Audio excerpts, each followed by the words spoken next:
Thank you so much, Pastor Daniel. Thank you very, very much. And if I can just take a moment just to honour Pastor Daniel and just this beautiful church that you all have.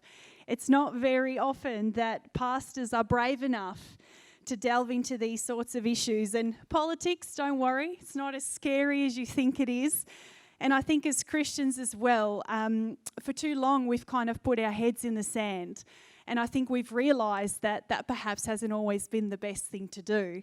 And so it's very important for us today to look at freedoms, which is such a biblical principle too, isn't it? The concept of freedom.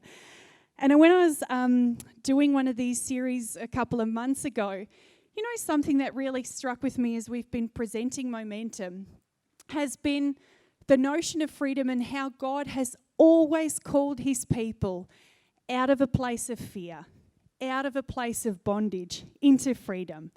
And so I think these days there's so much fear in our community. People are scared, people are unsure about their futures. But you know what? As Christians, we know that we carry something different. We can bring the hope to people. We can encourage people to go, you don't have to be fearful. There is freedom available in Christ. And that is such a powerful thing. So, as I get ready, all these pieces of technology, let's make sure they work. Okay, we've got our screens working, which is fantastic. But just before I start, I just want to mention the concept of momentum. When we started this workshop a few years ago now, I remember at the time going, God, there's so much happening in our state from a spiritual point of view. And there are so many issues that are important for us as Christians to understand and know how to talk about them.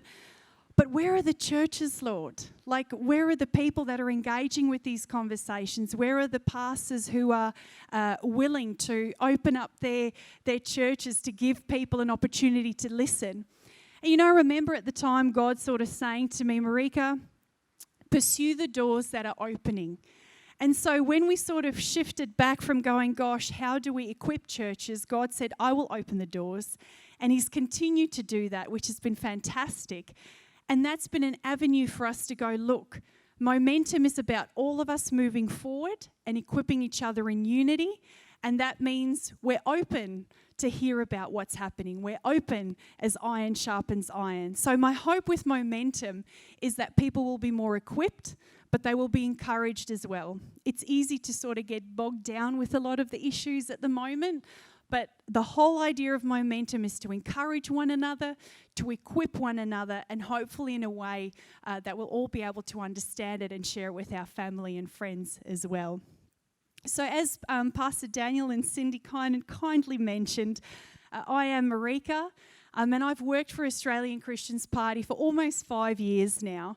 And it's been an incredible journey because prior to that, I was very involved in community development work. I volunteered in prisons. I volunteered in detention centres. So it's been a real rich history for me that have culminated in me ending up in a political party. And obviously God's sense of humour, you always end up where you least expect it. Well, this is me ending up where I least expect it. But God has been so good and has really graced me with an amazing group of people that sit in Australian Christians, our council. And so we know the battle is spiritual first, right? Before we do anything physically, for us, we know that the battle is spiritual first. So everything we do is grounded in prayer. So my talk today is a bit of an abridged version. But I really wanted to talk today about religious freedom because that's something that people have been thinking about lately, and our voting system because, of course, a lot of people don't understand how the preferential system works in Australia. So hopefully I'll be able to take you through the main topics today, looking at some historical milestones. So many of us perhaps don't always understand why we introduced same-sex marriage, what happened after we changed that legislation, and it's important to also understand that in the context now of the Religious Discrimination Bill, which I'm sure many of you might have heard of at the moment too. What I want to encourage you as well, many people fail to realise that by exercising our freedom of speech, we're actually involved in shaping the policy and the legislation that end up governing us. So my encouragement to you is, this isn't to scare you or to be controversial, but friends, as Christians, we have to be involved in the conversation. We have to push back on a lot of the darkness, on a lot of the legislation that's out there, because if we don't, we're just creating a perfect gap for something or someone else to come in and fill that gap. So my first encouragement to you is we have to be vocal. We have to be vocal around these issues. Now, of course, a lot of these things don't happen overnight. And just as a quick means of introduction, very interestingly, back in the 1960s, there was a guy called Paul Rondeau. Now, Paul Rondeau at the time was tasked to sell homosexuality to America. Now, at the time, that was quite controversial because there were a lot of health journals coming out and sort of warning people to say, look, from a health point of view, we can't be promoting these particular lifestyles, but the lobby groups thought, no, we need to change that perception. So Paul Rondeau, brilliant marketer at the time, said to them, well, it's really easy. And what you want to do is, firstly, you want to jam people with as much information as you can. You want to desensitize them to the topics that are being taught. And then automatically, the third strategy that happens is they convert to the issue. So, people don't even pay attention to issues of transgenderism or the controversial issues because they're desensitized to it. And Paul Rondeau said to them, you have to be committed to this for the long term. So this was back in the 60s, right? So he said, we'll introduce this, we'll just go through, desensitize, jam and convert. And the main area we're going to do that to is we're going to be infiltrating education curriculums. We're going to be doing that through what kids are being taught at schools, and James is going to talk a bit about this too. But they're the three main things you want to do. And just over the last couple of decades, we've really seen those stages play out. We've seen the desensitizing, the jamming, and the conversion take place. Now, of course, in Australia, we tend to be a bit behind, which is a good thing in this instance, because back in 2004, we could see this push for same-sex marriage sort of rearing its head in Australia. So even back in 2004, they actually removed 85 laws that discriminated against same-sex couples and heterosexual couples. So back then, in the eyes of the law, back in 2004, there was nothing that separated the rights of de facto and same-sex couples. And we thought, okay, the lobby groups, both sides of the party said, okay, this is enough. They've got recognition, everybody's happy, it's all fair, good. Well, of course, we know that's not where it ended. So fast forward to 2017, we saw same-sex marriage legalised in Australia. Now, this wasn't just for us. I remember at the time about marriage, I remember at the time talking to so many people and they were saying this was going to become a gender battle. So to introduce the issues of gender fluidity, to be able to alter our education curriculums, and that's essentially what they did.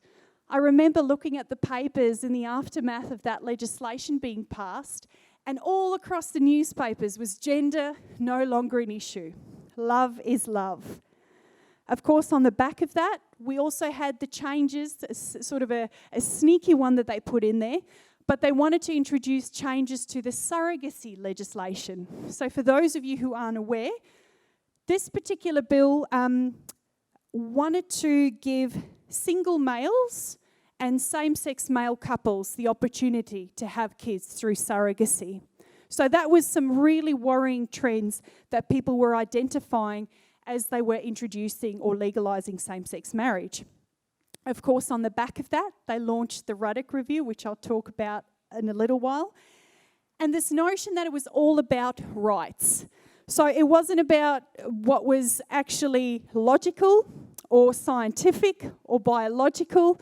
It was about feelings and emotions and about people's rights. And that was kind of a big turning point in the conversation too. 2018, we saw a lot of changes around legislating workplaces and the kind of inclusion policies they have. And quite worrying, a friend of mine works for a major bank, and he showed me last year that as part of their employee application process, you have to opt in or opt out of the Pride network at their workplace. You can't leave that question blank. You have to tick yes or no. So we're seeing this kind of policy changes as a result of introducing same-sex marriage really embedding itself in corporate, in community discourse, and of course the next battle, which is our education system. I remember in last year as well, we had this big battle to try and remove all these drag queen story times from our libraries and our schools. I know James, Peter and Daryl, we were all quite involved in trying to lobby the city of Perth to remove the story times that were hosted there. And of course, the commissioners were very happy to have these adult entertainers read to kids in a public space, funded by you and I, by the way. So as we can see, there's been some really key historical milestones that we've had to consider on the way here. And I truly do believe for churches, it's time to be emboldened and to actually add their voices to legislation, to policies as to what's happening now. Or else we'll see a lot of these issues ensue. Of course, these are just a few examples, and I actually removed some of them, but even our kids, our kids are constantly being bombarded with the rainbow imagery. I remember taking a photo of this at Baskin and Tom and Jerry's. Ben and Jerry's? Tom and Jerry's is a cartoon. Ben and Jerry's. And, they were actually just very subtly through their animation saying they're banning 2 scoops of the same scoop for that month because, they're celebrating same-sex marriage. So the imagery, folks, is something we have to be mindful of. It's very, very subtle. One of the big CEOs of a mining company last year said, "We're in a perpetual motion towards a fully inclusive world."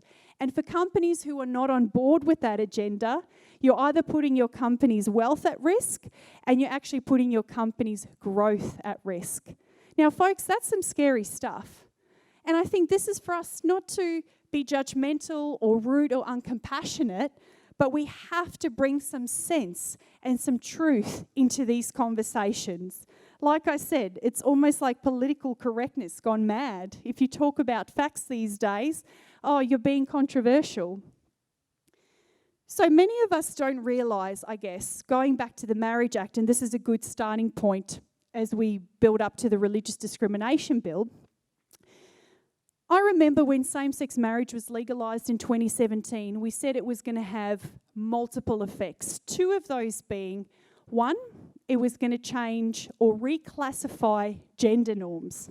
So people were really worried about that because that was actually going to change the way education curriculums were written. The second worrying thing was there was a list of amendments in that bill that protected religious freedom. Now, there were 2 MPs out of the whole raft of MPs that voted against that legislation. Everybody else either abstained or voted in favour of those religious protections being passed. That was a real worrying thing. And it was kind of that collective concern of Christians going, hang on, there's something a bit more dodgy going on here, that they actually asked the government, look, we need to actually look at whether Australia does enjoy religious freedom. Now, of course, at the time we had Malcolm Turnbull, and he thought, just to shush these Christians, I'm going to get Philip Ruddock, I'm going to get him to look at setting up a report which ended up being called the Ruddock Review, and let's have a look at whether Australian law adequately protects the human right to freedom of religion. Because for him and many others, they just thought, well, it's Australia. Of course we have religious freedom. Well, this report came out and it was really embarrassing. I don't know how many of you remember the Ruddock Review. Can everybody give me a nod if they've heard of the Ruddock Review or know of the Ruddock Review? Okay. So see, this is stuff that's been going on in the background, but this report came out and Ruddock said to Turnbull, we have a problem. Because firstly, Australia has signed on to all these particular UN conventions of political rights. We've signed up to say religious freedom is enshrined in our Declaration of Rights. And yet, up to that point, there were various Christians and organisations going through courts that were persecuted, that actually didn't enjoy the right to freedom of religion. So I don't think they realised that those findings were going to open up such a big can of worms, because it did. And then, of course, also a bit of egg in our face for Australia, because we have said, as part of our commitment to our human rights, that we enjoy freedom of religion, and yet that wasn't really the case. So I think how we talked earlier about Rondo, you know, that desensitise, jam and convert, we can almost add a fourth prong, and that would be removal. And I think the Ruddock Review and sort of consequent legislations is actually about removing all elements of Christ, all elements of religion from our public conversation. And don't mind the papers flying everywhere.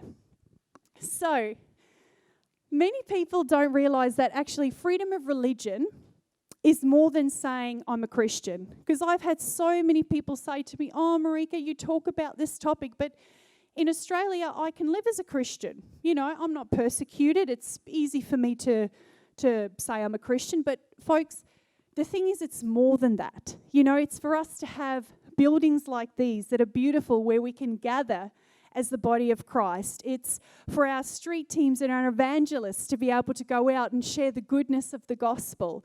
It's about our schools, our religious institutions to be able to teach with a biblical ethos.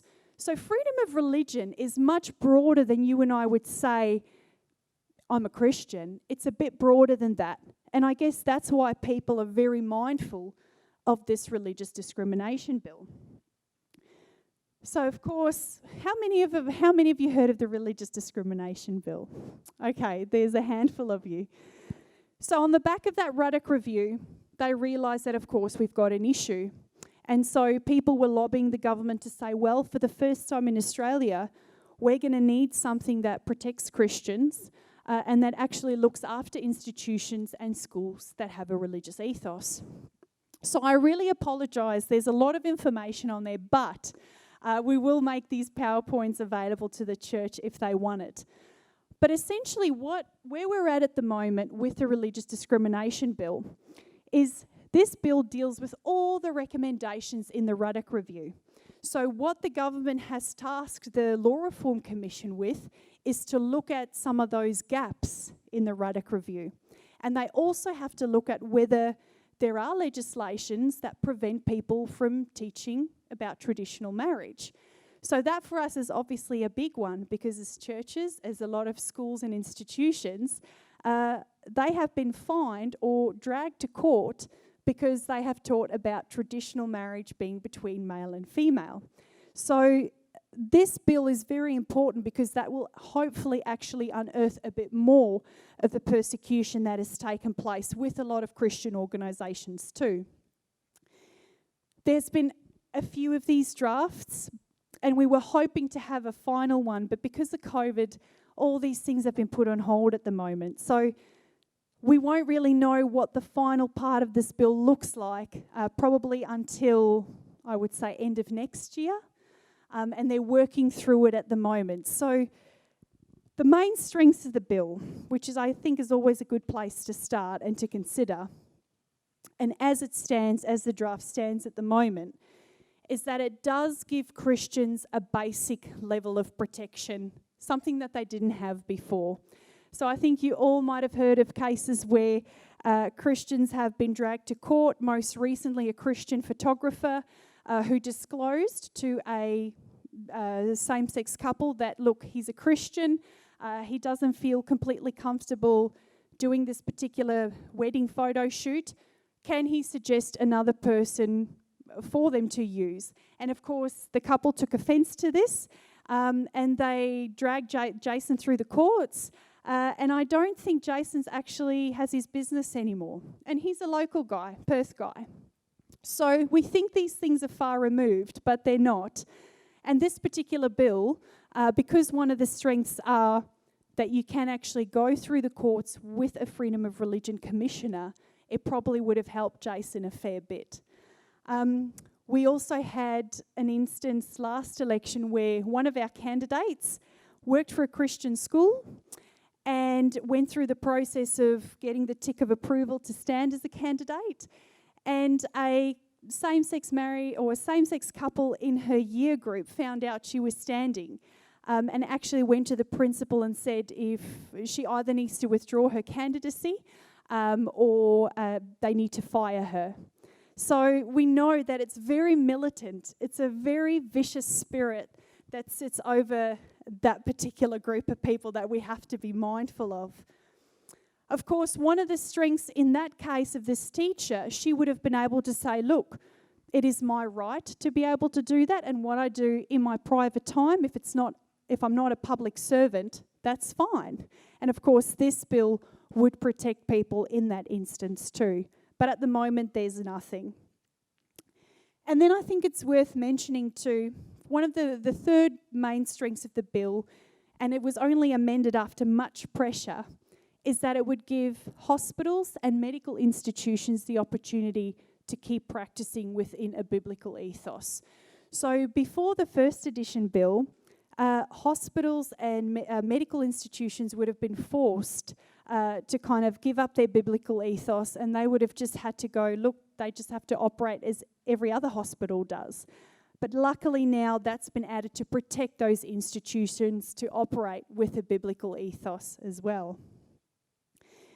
And I think, friends, religious freedom is so important because it's not just about us being able to say something about a moral issue, but it's about us having the right to still be salt and light in this public conversation. You know, we're called to preserve, and that's what salt does. And if we're not able to do that, and this legislation keeps stifling what Christians are allowed to say and not to say, it's a pretty sad state of affairs. Now, because this is a shortened version of the presentation, I've only put a few concerns there. But one of the main concerns or weaknesses then of this bill too is the fact that it's not strong enough to protect particular business owners. That's been a worry through some of the Christian organisations and businesses that have fed back to us. And also religious schools might refuse to hire somebody that doesn't share their ethos, but there's nothing, unfortunately, in the bill that licenses being able to let someone go or refusing perhaps to hire a particular teacher. So this is where common sense prevails, right? You won't have a Christian teacher willingly going to apply to teach at a school, let's say an Islamic school. But here you have instances where gay teachers perhaps are going, no, I want to work at a Christian school, but I'm not going to adhere with that ethos. So that's going to be a bit of a problematic one for the schools. Of course, the second main concern is what is a lawful religious activity? So at the moment, we're able to go, we're able to evangelize, we're able to tell people about the gospel, we can gather in these buildings, but the bill doesn't actually say what is a lawful religious activity. And I know of people who have had to remove just little scriptures that they had on their desks at work because a worker has found it offensive. So if we can't even do that, that to me is pretty worrying too. And this legislation has to make clear what is a lawful religious activity. Because if you choose to invite someone to Easter service or put a few brochures out in the lunchroom, why shouldn't we be allowed to do that? So that's something to be mindful of. And I'm also mindful of time. Is everybody still with me? I know it's a lot of information, but please don't feel like you need to understand all of it off the bat. These presentations will be available, and there are momentums that run in their entirety over the next couple of months, so you're more than welcome to attend those as well. So folks, keeping all those things in mind, the Marriage Act, the Ruddock Review, the religious discrimination bills, all these things feed into each other. And of course, somewhere there had to be a catalyst for them. Now, for me, I think keeping all these things in mind, it becomes equally important to understand how we vote. And I don't need to put in a hard sell. I don't need to convince you what to do. But what I want to ask you is this. As a Christian, what do you value? what is important to you, and what is the kind of leadership that you want to see prevail in your state. And I always say to people, vote in the hope that it's possible to see those things happen, because it is. It absolutely is. Imagine what a powerful witness that would be to have Christian MPs within the structures and the support of a Christian party. And can I say, for us, it's very different. Politics, yes, it's politics, but for us, everything is birthed in prayer. We're always seeking God's face as to what our next strategies should be, what are the areas we need to focus on, who are the candidates we need to pre-select. Everything is a spiritual battle and everything is birthed in prayer, which I find is really important. I don't think we would have seen half the legislations passed if we had a few more Christian MPs around. The euthanasia issue, the same-sex marriage legislation, or the lead up to it, the euthanasia bill that just recently passed. We have to be mindful of these things. I'm not sure how well you can see that, and again, apologies if you can't, but I'll quickly explain. Every election there's a group of people that put out the Christian values checklist, and this is actually, that's what the form looks like. But it's available to anybody, any church, any organisation, any group. We're independent of it, so we have nothing to do with it. But they rank where the major parties, or where all the parties stand in relation to core Christian values. So you're actually able to go, okay, let's say as a Christian, I value the fact that my schools teach that marriage is between a male and a female. They'll actually show which of those parties are committed to those core Christian values, which I think is very important. Sorry, I'm sort of forwarding, but there we go, backwarding. So it's important to know. And also keep in mind what your vote does in an electorate. I often say to people, your vote is not just a number in a box. It's actually a decision to pass a good piece of legislation or to block a harmful piece of legislation. And many of us think, oh, we'll just tick a box once every 3 years, once every 4 years, and it's done. Well, no, your vote carries value. Very important to realise. I often say to people, because we don't understand the way the preference system works, many people think, oh, but it's a wasted vote, voting for a minor party, or it's not going to go anywhere. Well, the good thing is, because of Australia's voting system, the fact that it's a preferential system, we are able to still benefit from preference flows, and so are the other parties. So let's say you decide to vote one for a minor party like Australian Christians, and you're trying to allocate and go, that's a wasted vote. If that person doesn't get elected, that's a wasted vote. Well, it's not, because the way the preference system works is, if we don't get elected, that preference or that vote flows in full value to the second preference. If they're not elected, it flows to the third preference. So your vote continues along the line until it ends up with the most conservative candidate, which in many cases might be a Liberal. So your vote is never a wasted vote if you decide to vote one for a Christian party. And that's not me saying that. That's just the way the preferential system works.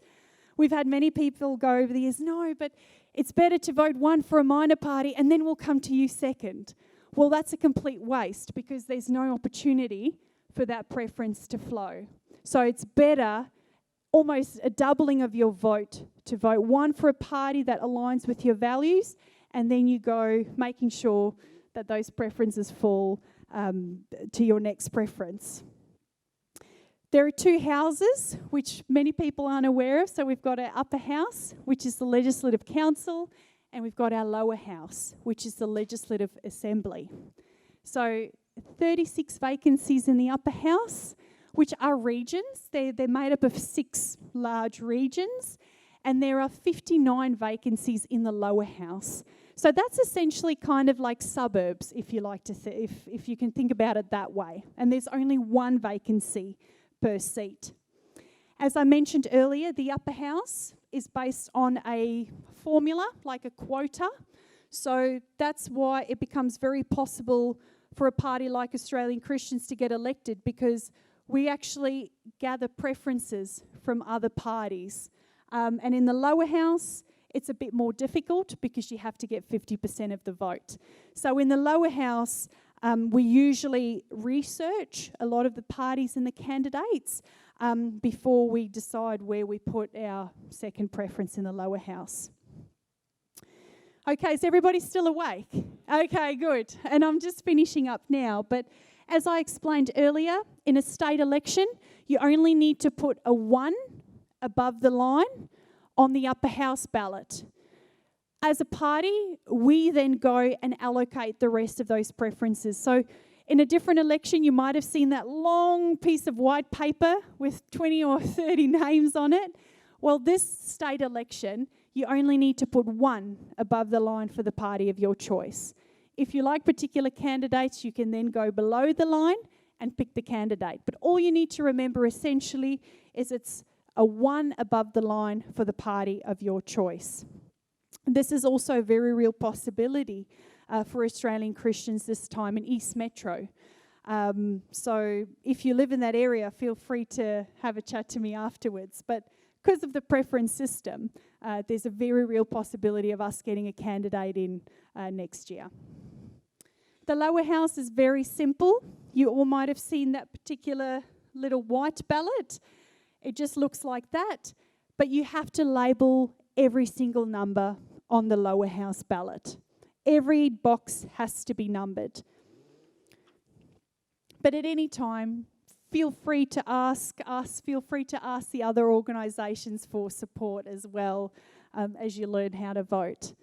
But the preference system is powerful because it means that voting one for AC is never a wasted vote.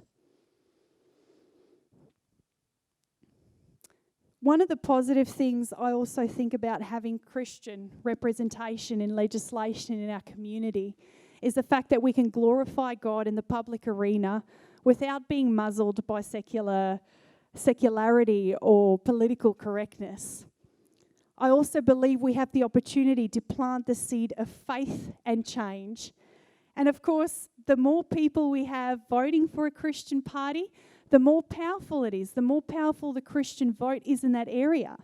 All these major parties look at the percentages and the amount of Christians that vote per electorate. And that's actually how they also determine the kind of candidates that are pre-selected in those areas. So if the Christian vote is really low in those areas, they'll go, oh, we can put anybody, any candidate with any kind of ideology in that area. So it's very powerful to make sure we keep the Christian vote strong in a lot of our electorates, as many as we can. Friends, it's time to realise that we have to be firm in our resolve, not with an attitude of indifference or judgment, but with truth and love. It is vital that we model something different to what others see in this world, especially from a government point of view. There is so much corruption and darkness. We have to have skin in the game to be able to push back against that. Long-term change in a nation will only happen if people's hearts change, so they seek to do good and not evil. Second, if people's minds change, so that their moral convictions line up with the convictions that are in the Word. And third, if a nation's laws change. Now think about that. 1 comes through people being exposed to the gospel. 2 comes through us being able to participate in public debates and people being able to participate in debates. And of course, 3 comes through Christian political involvement. You see, all 3 of these things are so necessary. Of course, we want to see people in Parliament, but it's more than that. It's about planting the seed of change to get people thinking. For us, it's about the goodness of God that leads people to repentance. And we need to be that goodness to be able to show people that things can and will be done differently. Friends, we must be steadfast in our battle for faith. We have to be, for our sake, for our kids' sake, for our grandchildren's sake, so that they too can fight the good fight with faith, courage, and hope and confidence, hopefully just as we have done. So please stay in prayer, stay in faith. Equip yourself with the information, ask the right questions, and remember that righteous leaders can change the spiritual atmosphere over a nation. Absolutely. Okay. Thank you very much.